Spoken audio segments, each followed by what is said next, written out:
Bonjour à tous, soyez les bienvenus au Zoo Academy, votre émission sur les animaux, la nature, l'environnement et la biodiversité. Cette semaine, nos académiciens de 3e année vont devoir réfléchir ensemble à une activité qu'ils vont prochainement proposer à leurs parents. Si, vous avez bien entendu, leurs parents. On va revenir d'ailleurs sur cette activité avec Laura dans quelques instants.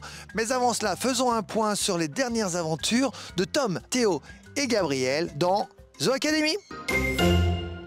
Précédemment, dans Zoo Academy, nos académiciens en 3e année se sont regroupés pour trouver un enrichissement en vue de l'offrir au caracara huppé. Cet oiseau, génétiquement rattaché au faucon par son allure et son comportement, se rapproche pourtant plutôt des corbeaux et des vautours par ses mœurs opportunistes et charognardes. Après réflexion, l'équipe a fabriqué avec une planche et des rondins de bois des cachettes à nourriture pour ce très bon chasseur dont la passion est de retourner les pierres pour en déloger insectes et reptiles.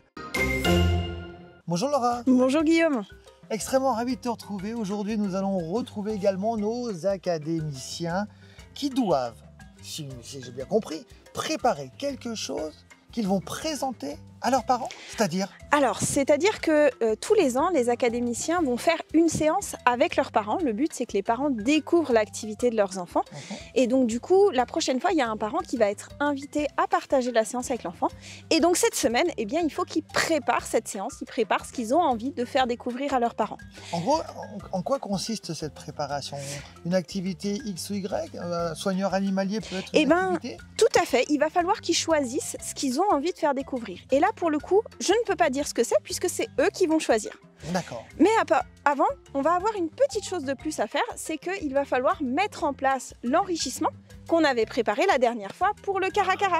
Évidemment, la grande planche avec des petits rondins et la nourriture à l'intérieur. C'est ça, donc il va falloir aller chercher la nourriture, la mettre à l'intérieur et après la présenter à notre oiseau. On ne perd pas un instant, on va rejoindre nos académiciens, c'est parti. Et les caracaras, évidemment, tout de suite.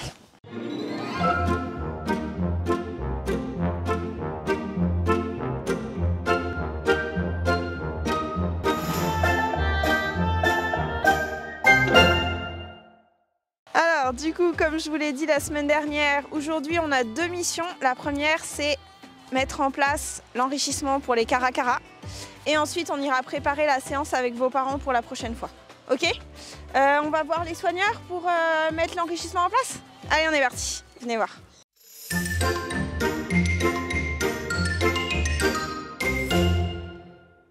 Donc là, aujourd'hui, avec le groupe, nous sommes allés installer l'enrichissement qu'ils avaient fait la fois précédente. Donc c'était un enrichissement pour les caracaras. Ils ne sont encore pas baptisés. D'accord, donc en recherche. en recherche. Donc si vous avez des idées, à la limite, vous les faites passer à Laura. Et puis, alors le mieux, ça serait d'avoir plutôt une consonance Amérique latine. D'accord. C'est leurs origines. Donc là, vous en avez 2, mais vous avez vu, c'est pas les 2 mêmes. Il y en a un, c'est un caracara huppé, comme c'est Julio qui est derrière qui fait du bruit. Et puis là, c'est un caracara des montagnes qui est à droite, donc c'est pas le même. Mais ils sont les deux ensemble, tous les deux. Deux jeunes nés cette année. Leur plumage va changer dans 2 ou 3 ans. Il aura le plumage, celui-là, il aura le plumage de Julio, avec le jaune et tout, bien adulte. Et le caracara qui est là-bas, il sera noir et blanc. C'est un caracara des montagnes, donc c'est différent. Alors, bien vif, ouais, ça va. Ils ont un peu froid quand même. C'est quand même pas chaud aujourd'hui. Ouais. Alors, tu vas pouvoir le donner à Greg qui va aller le mettre en place dans la volière. Tac.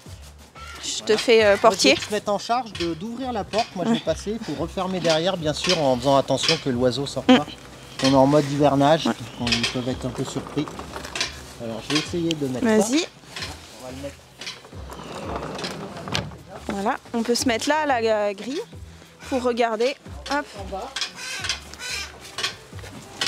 C'est des petits jeunes, alors ils peuvent au début être un petit peu impressionnés. Ah, pour l'instant, il y a un peu de...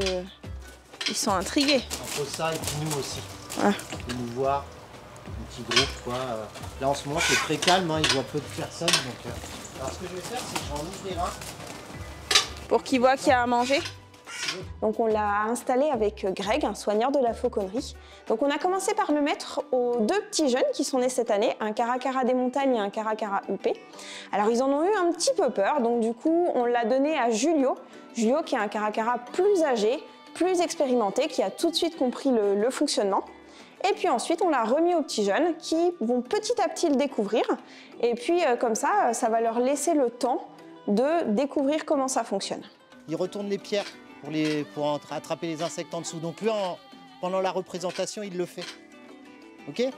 Alors regarde, on va voir. Je pense qu'il va venir voir tout de suite.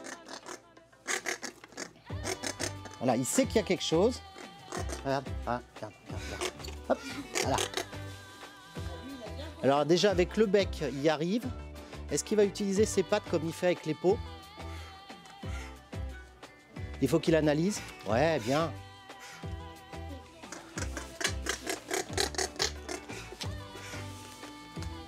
Et je vais me décaler en fait pour que les petits jeunes ils observent un peu la scène. Parce qu'un apprentissage il se fait par différentes étapes. Hein, donc là ils vont voir déjà qu'il n'y a rien à craindre de votre construction d'enrichissement.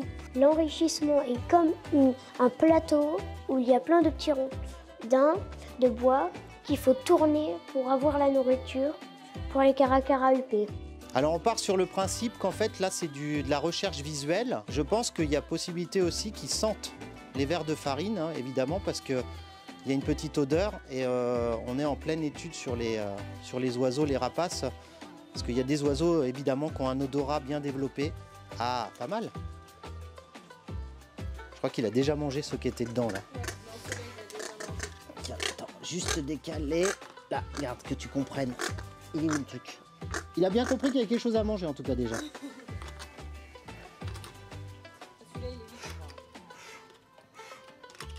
Ah, ils t'ont joué un tour là. Ah, il l'a déjà vidé. Ah, il l'a déjà vidé. Là, regarde. Ouais, alors le clou, je pense qu'il y a le côté doré aussi qui l'intrigue. Et argenté aussi, ouais, parce que t'as les deux couleurs, toi. Vous avez fait ça... Allez. Alors ça manque peut-être un peu de volume. On voit il fait avec sa patte. Donc il y aurait une épaisseur supplémentaire, peut-être que ça serait plus simple pour lui. Ça reste à hein, les gars, ça reste à travailler, mais c'est intéressant, hein, parce que on voit qu'il n'est pas long à apprendre. Hein. En tout cas, ça lui plaît. Il y en a un qui regarde. Ah bah voilà. L'enrichissement installé, nos académiciens repartent en voiturette direction la salle pédagogique où leur attend une nouvelle mission, la préparation d'un événement.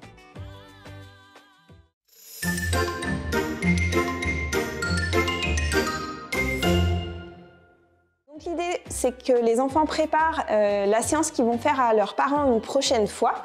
Donc dans un premier temps, on va essayer de réfléchir ensemble à qu'est-ce qu'ils ont envie de faire découvrir à leurs parents, puisque c'est ça qui compte en fait, c'est qu'ils choisissent ce qu'eux veulent faire découvrir. Donc ils ont commencé par lister toutes leurs idées. Aujourd'hui, on prépare la séance qu'on fait avec vos parents la prochaine fois. Donc il faut réfléchir à ce que vous avez envie de montrer à vos parents, s'il y a des choses que vous voulez les emmener voir, s'il y a des choses que vous voulez leur faire faire, d'accord? Donc vous vous rappelez, la première année, on avait fait ensemble une séance bricolage, voilà, on avait bricolé des enrichissements. L'année dernière, on avait fait quoi? Vous vous rappelez? Ah si, on a eu un atelier avec nos parents éléphants. Ouais, on avait fait un atelier soigneur aux éléphants. Donc cette année, c'est vous qui choisissez ce que vous avez envie de faire. Pour l'activité des parents, j'ai proposé qu'on aille faire un bricolage pour un animal et qu'on aille donner à manger aux girafes. On a 3 marqueurs, vous écrivez toutes vos idées en vrac dessus et on fait le tri après. Tempête d'idées, c'est ça. C'est le moins que l'on puisse dire. Gabriel, Tom et Théo sont bourrés de talent et des idées, ils en ont plein la tête. Ils ne se gênent d'ailleurs pas pour les jeter sur un tableau et certaines sont quelque peu farfelues. Comme activité à Laura, j'ai proposé de courir avec les tigres, de faire un combat de boxe avec les wallabies, courir sur le dos des zèbres et de faire un combat de catch avec les lions. Mais Laura n'a pas voulu. Ça vous dirait ça? Donc forêt, cuisine, lion, tigre, loup, girafe. Et après on remonte. Ok, nickel. Bon, bah on a déjà une bonne partie de notre activité. Donc ils vont partir dans une espèce de chasse au trésor qui va emmener leurs parents partout dans le parc, un petit peu dans les coulisses aussi, pour qu'ils découvrent un peu plus l'activité de leurs enfants. Donc toi, tu t'occupes de lion-tigre qui emmène éléphant, Tom. Moi, je m'occupe de la forêt. Ok, Gabriel. Théo, tu veux laquelle? Et Théo, il va se mettre là. Devinette qui emmène... Oui, donc la devinette qui emmène des loups aux girafes. Ok, eh ben allez, vous pouvez commencer à les écrire. Effectivement, comme l'a si bien expliqué Laura, la deuxième étape de cette chasse au trésor consiste à inventer des énigmes qui seront proposées aux parents lors de leur visite, ou plutôt lors de leur défi. Regardez, en voici quelques indices. Arriverez-vous à les deviner ?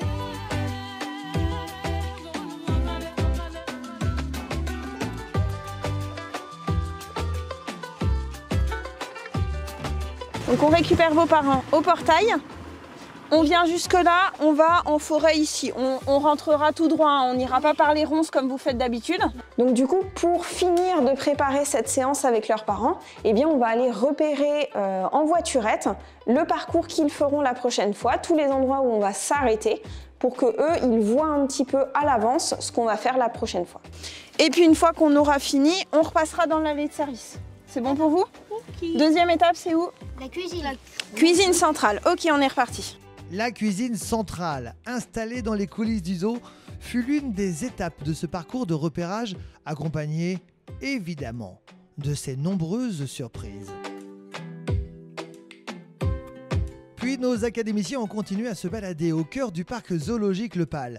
Mais nous n'en dirons pas plus, la suite, très bientôt, dans Zoo Academy. Bon, les amis, je ne sais pas ce que vous avez préféré dans cette émission. Moi, j'ai préféré voir le caracara en train de chercher la nourriture dans l'enrichissement préparé dernièrement par les enfants. Les enfants qui ont préparé aussi cette semaine, comme vous avez pu le voir, des choses bien particulières qu'ils vont proposer à leurs parents prochainement. Il faudra nous suivre dans Zoo Academy. Avant cela, d'autres surprises. On fait un point justement sur ce qui vous attend très prochainement, juste après le jingle. Et moi, je vous donne rendez-vous très vite dans Zoo Academy. Dans le prochain épisode, nos académiciens, même s'ils ne le savent pas encore, vont se reconnecter avec la nature. Pour ce faire, Agathe, leur animatrice pédagogique, leur a préparé une jolie balade en forêt. Au programme, défis, jeux, imitation du singe, si je vous assure, et fabrication d'une cabane, entre autres.